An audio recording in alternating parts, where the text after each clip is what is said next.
Welcome. So I guess first thing I need is how many people have trained. I know John, you've trained with me before.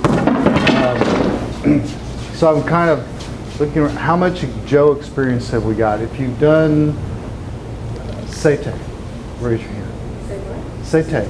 If you don't know the word, you probably haven't done it. Have you picked up a Joe since the last time I saw you? No. Okay, so you're ahead of the crowd. How many are just beginners and maybe haven't done Joe? Okay. All right, so what we're going to do is start at the beginning, which is a very good place to start. I'm going to borrow one of these very nice sticks they have here. And if you don't have one, I just got the best one, so everybody else run over and grab yourself a stick, one of these. If you don't already have one. Hey, how are you doing, Heather? Oh, yes, good to see you. Okay. All right, and let's line up across the usual suspects line there. We have enough sticks for everyone. Maybe. I think so. Okay, that might work. All right, good. Okay, so as with all things, we're going to start with reishiki. So I'm going to describe a little bit. We're going to do a standing rei. We're not going to go through the kneeling right now. But the current style is to place this in the tai-so-yoi position. Tai-so-yoi means I'm ready for practice. And we'll face the front of the room. And hiote-suke. Shomen ni, right? All right? And then turn back and we'll come to this grip right here. This is called Sun-no-kamae with the tip of the jo right in front of your navel. And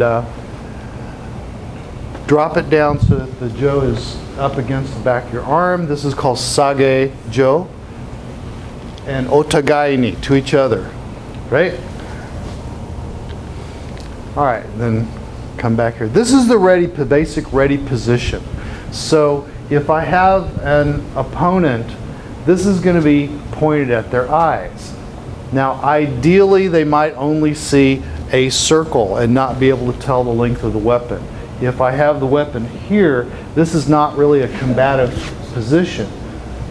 Sometimes we take this type of position or this type of position or this type of position. All these different ways of holding the jo are not combative positions. And part of any martial art is being able to respond when you're, quote, not in a combative ready position. If you get attacked by someone, you say, here, let me change into pajamas and do this. Your martial art's probably not ready for prime time. So anyway, I'm going to have you do this right here, is to hold the jo. Hi, Brendan. How are you doing? Hold the jo between your hands. You make a cup with your two hands. And I'm going to bring the jo all the way to the middle, to this knuckle of that ring finger on each side. Then open the hand, push it through, and notice that I have closed my grip on this end. When I change the orientation of my hand here, it grips. Okay? Pulling back all the way to that knuckle, make the cup on both ends, push through to the other side. Make sure you're not going to hit your neighbor. Let's go forward and backwards on this. So, draw, slide through, draw back, slide through. Each time making a cup on the ends. And I also want you to see what I'm doing with my body here. I habitually will put the jo coming off of my center. So when I do this, my body turns. When I do that, my body turns again. So I'm changing my facing as I find the ends of the jo. You can do this just standing straight. This is kind of a little prep exercise I do. I call it finding the ends, because you've got to find the ends of the jo. You've got to know how long the weapon is. Let's say you pick up an Aiki style jo that's 54 inches. These jo are 50 1/4 inches. Somebody forgot the one that was a fraction, and they made some 54-inch Jo for Aikido. They're this long. If you got a longer or shorter stick, you have to adjust to it. So get familiar with the weapon. All right. So let's go back to Sun-no-kamae. This position right here. It's in the center of my, basically right in front of my navel, pointed at my opponent's eyes. If you notice the hand, when you just lay your hand and let it relax, it kind of naturally is going to have a little curl in it, and it's going to naturally point a little bit in towards the center. You don't want your hands in here. You want them a little bit more by your side. That's the proper position. Sun-no-kamae. So the next position is called honte. Honte means the basic hand. It's a straight hand position. And when I do that, if you see what happened, I'm pushing forward with the Jo, stepping with my foot, and putting my hands about a foot apart. Once again, the stick is in between my eyes and my opponent's eyes. And this is called honte-no-kamae. It is the first basic position. All right? So, coming back, I'm going to pull the stick back to where my hand is in the middle of the Jo, and I step forward. Why do I step forward? There is a strong element of constant attack and pressure on your enemy. The Jo always wins, so we always get to step forward. If we are stepping backwards, we're retreating. So, again, honte-no-kamae, this position. All right? Now, we're going to do a strike called honte-uchi, the basic hand strike. I'm going to cup the back hand, draw back once again until both ring fingers are touching the Jo. I start to bring the Jo forward, and you see what happened when I get almost to vertical. I'm only moving my back hand, and I'm making a big circle. When my hand gets to vertical, I take a grip on the stick. And at this point, I come and step forward. So what I've done is I've saved my body movement for when I can put it to use. If I were to, I'm going to show you a wrong way. So in that case, what I did was I started moving my body with the Jo behind me. There's a sword in front of me, which I'm going to eat in a second. And then I also used my step and then dropped the Jo, only with some gravity and upper body. That's not very much power. I want to power the Jo with my whole body movement. So that's our rhythm in honte-uchi. Honte-uchi is to draw the stick straight back, bring it up over my head, and you can see I've stretched out to where this is as far as I can go without moving my hip. And then grip and strike, okay? A little bit less flat. There you go. All right, and then cup the back hand, draw straight back. If there is treachery, let's say you can't, the guy's crowding you, you might just pop him. You might pop him while stepping backwards. You might strike while stepping backwards. Depends on how much length you need. But I'm ready in either case. Bring the stick up to a stretched position. Strike into the face. Okay? You might get their hands if they have their sword up. Cup, draw, raise up, step and strike.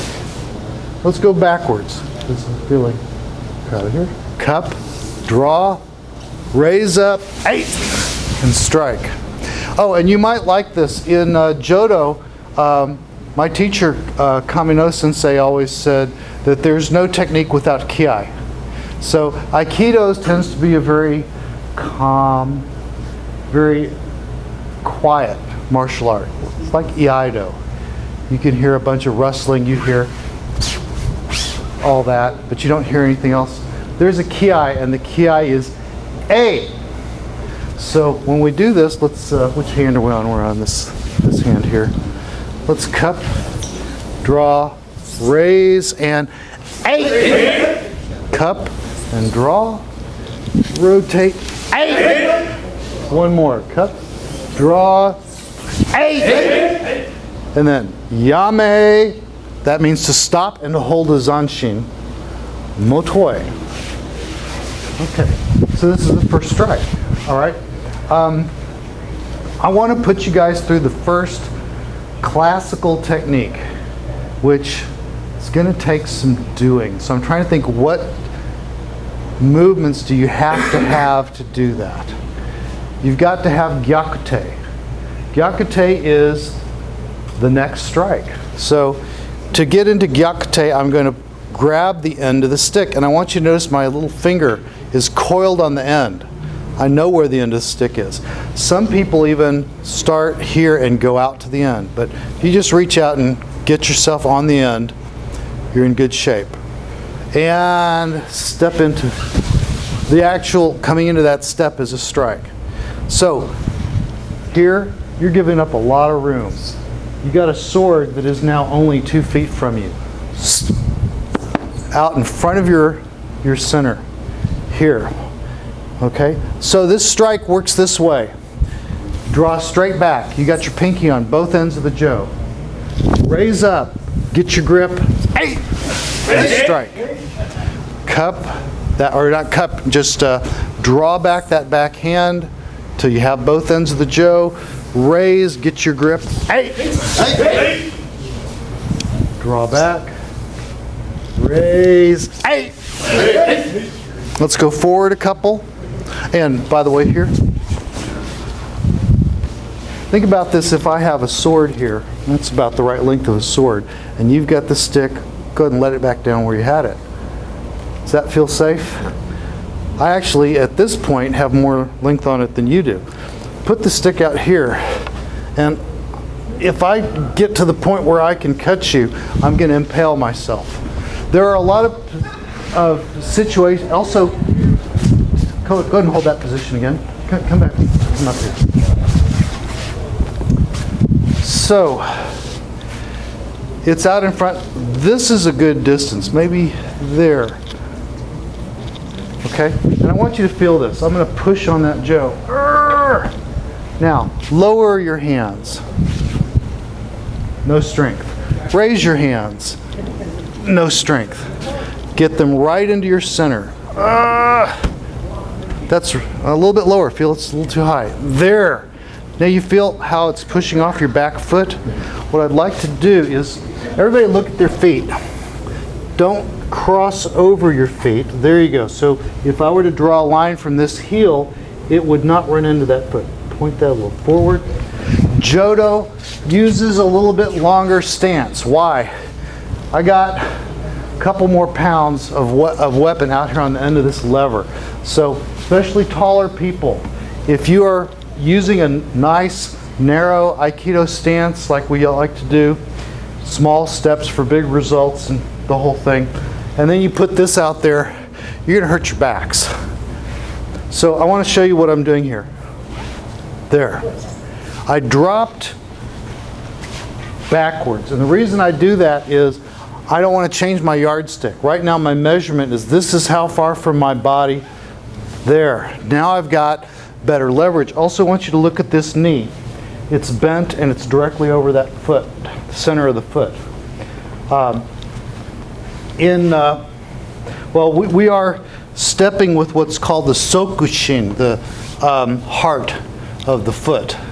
We're not actually up on, it's not like Aikido where we're up on the balls of the feet. Our heels are down. Heel is down in the back, but not weight on it. Sometimes we push forward off of that heel, just here. But the weight of the foot is not way forward on the ball of the foot. It's more in the heart of the foot. Angle of the stick. From where you're holding the stick right now, if you draw it straight back, what's going to happen? You'll hit yourself, right? So you had to adjust. Proper stance is that the angle of the stick is just so it will pass that hip without having to be adjusted. Okay, I want to be able to immediately come to my attacking position. All right? So we've got this left-handed strike where we come up, same timing, and strike. Go ahead. All right, in front of you. There you go. I also want you to think about your hand position. Everybody hold the stick this way. Without cheating, I want you to point straight forward with your fingers. Are they pointing in the same direction? There you go. That's lined up. Without changing my grip or rolling my hands, I put it here. Oh, look at this wrist. In order to get here, that wrist is a little bent. Why? Because my hands are lined up on the stick. That's the direction of my power. That's where I'm transmitting. You see what I'm talking about? If I'm here, holding its side grip here and top grip here, they're not aligned. And the stick then doesn't know what to do. It doesn't know how it's being held, and it won't act properly. So we have to make sure the stick's comfortable and knows what we're doing with it. All right, let's do a couple of more of these strikes. So draw, raise, grip, strike. Right. Yes. Don't lean forward. Keep your body straight over the center of your feet. Hey. Draw, raise and grip and strike. Hey. Again. Eight. Again. Eight. Let's do one more. Eight. Yame. That means to turn your hand over so you can hold the zanshin position.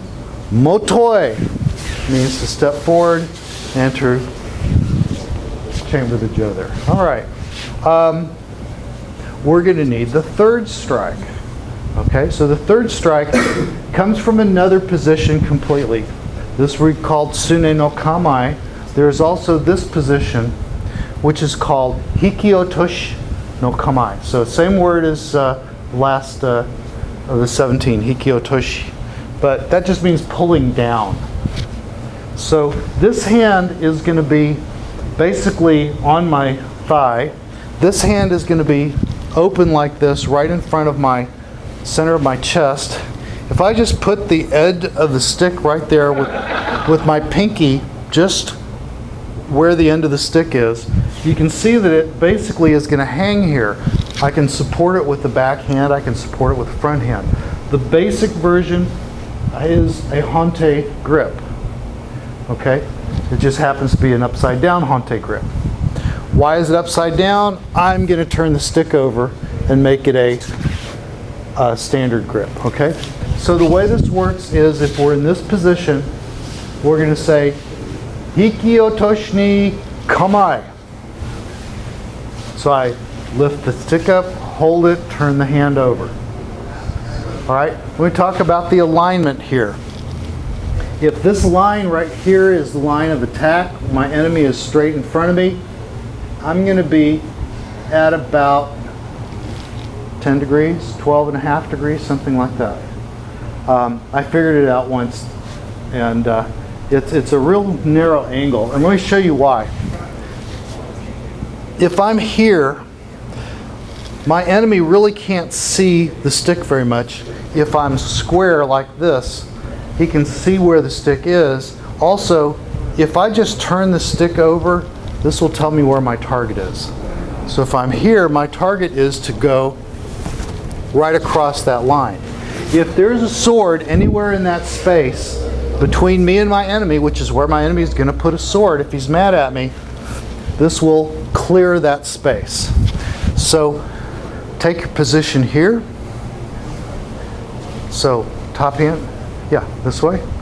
Open this hand, this, and just lay the stick in there. You have to have your pinkies open. Right, see this?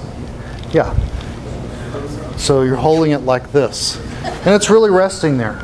What's going to happen is I'm now going to close this grip.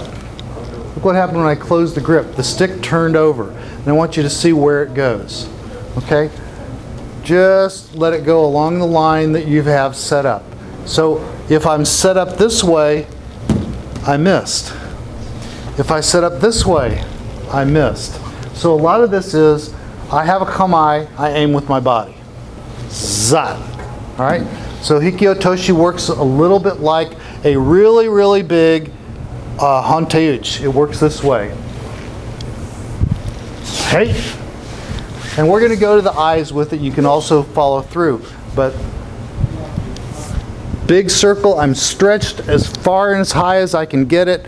And then with my grip solid, hey, I strike. Yep. Again. Hey. Now, if I want to chamber on the other side, here's what I do. Cup the back hand, pull the stick back, let it drop through. Turn the hand so that I'm in open grip again. All right.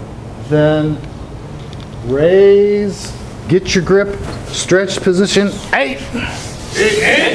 Yeah, and you can go forward. We'll do that together. I'm kind of going back and forth so I don't run off the end of the mat here. Here again, chamber on this side. Raise, project, and strike. Okay, you should be same hand, foot forward. So check your feet. Heather. There you go. Same hand and same foot. Oddly enough, the body mechanics that we learn in Aikido are generally exactly the same. We're using same hand, same foot. I'm using unbendable arm. Okay? Haven't heard very many Jodo people talking about it, but that's what they're doing. So when I'm doing this here, watch my unbendable arm. It's still there. Both hands unbendable. Hey! Hey. Okay, draw, chamber in ready position, hiote-no-kamae, and let's go forward together, all the way in. Yeah, open that hand this way. Yeah, hold it there. Hiote-no-kamae, hey! Draw, come back, and forward again. Hey! And let me find a crease here. And let's go backwards now. Hiote-no-kamae. And raise, stretch, grip, and strike. Hey. And again. Hey. Again. Hey. More up in the eyes. Yeah, there you go. A little bit narrower grip. If you feel yourself being out here, then you can see that that's messing up my posture. This is my good posture. My hand's out here. Other hand is going to be about there. That's just angle of my shoulders, length of my arms. That's where it fits. Okay? So don't give up your posture, trying to get a wide grip. The other thing is that the wider my grip, the closer I am. I only have this much Joe between me and my enemy. I'd rather have the guy out there. Okay? Okay, let's do one more backwards. Hiote-no-kamae. More forward. Yeah, open hand here. And hey! Okay, yame, motoi. What else do we need to do the first kata? Oh gosh, we need the fourth Kihon. Oddly enough, that's kind of a sweep there. Let's go. Fourth Kihon works like this, and this is kind of I don't want to prejudice you, but it's a mind blower. Here's what you do. You have your honte-kamae. You open up this back hand, and instead of pulling backwards, you push the bottom hand forwards and let the stick drop to your side. So now I'm in this position. My legs are crossed. My knees are kind of cupped into each other, and I do a thrust. So the kamae for the thrust is All right, here. And okay, so there's a really simple way that this works. It seems complicated, but if I open up this hand and then keep my unbendable arms, I want to keep the stick on this track. If I don't move, it's going to hit me right in the middle of my head. So I have to turn my body to get out of the way of the stick. That puts it right here along my hip. And it also puts it aimed right at suigetsu. Suigetsu is the solar plexus. And that point right there, as you can see, it's moving your whole body, moving your upper body and your lower body. And that's really that's the target you want with this. So this is called kashi-zuki. tsuki. Okay? Tsuki is a thrust. Kaeshi is like honte-uchi. It means a turning thrust. So let's try this on for size. I want everybody to just stand in this position. You can go ahead and put the stick down, yeah. And I want everybody to just turn their hips. Okay, you see what happened is 1, 2. That's the foot position. Okay? Okay, back to center. And then here. That's what drives this motion. Let's go back to the center. We'll pick up our sticks. So we're in this position. Remember that what I'm going to do is I'm going to first cup the hand, which means opening that thumb so that the thumb is not interfering with the stick. And then I'm going to, keeping my unbendable arm, keeping the stick right down the center line, I'm going to turn my hips. See how that stick goes through there? Yeah, if you do something like this, well, okay, I lost the unbendable arm, therefore it didn't work. The automatic motion of this happens by my turning my hips and keeping the stick on the center line. So now I have my thumbs pointing out, the stick's in both directions. I want you to watch my back hand. As I start to come forward, this hand naturally, as it rolls past my hip, it's going to turn over. I let it. And I grip the stick at that point and strike. And it's a thrust. The Kiai is ho. All right? So, honte-no-kamae, kashi-zuki, yoi, hajime, ho. Again, on the other side. Yeah, without move. There you go. Got your position. Ho. Open the hand. Spin the stick around. Thrust. Ho. And we can go backwards with it. So we open the hand, spin the stick. Stepping back. Ho. Again. Here. Ho. And again. Ho. Hey-yame. And I'm not sure if I know your name, but what's your name, please? Jules. Jules. This one, your hands are going to be honte, so not like this one. Hi.